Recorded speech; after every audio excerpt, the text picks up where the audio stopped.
Ha? Imbis na isang linggo ka mawawala, pumupunta ka sa sugalan, sa may patay. Huwag na lang. Ang gawin mo, pumunta ka sa DSW. Kasi ikaw, hindi ikaw kasal. Hindi ikaw kasal, kulang ang suporta ng tatay ng mga anak mo, qualified ka ng Solo Parent Act. Alam mo kung bakit? Kasi yung mga anak mo, kailangan nila ng support. Yung 3 anak mo, ilang taon yon? Isang 5 po, isang 3, tsaka isang 1 po.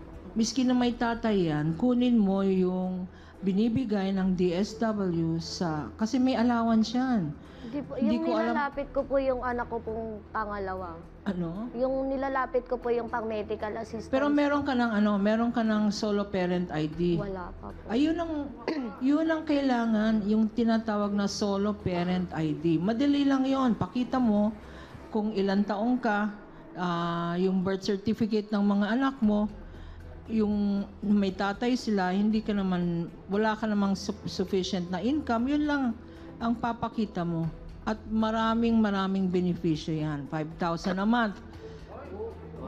5,000, baka na-increase pa nga yan, ano? Tapos yung mga anak mo, meron silang benepisyo, hindi ba?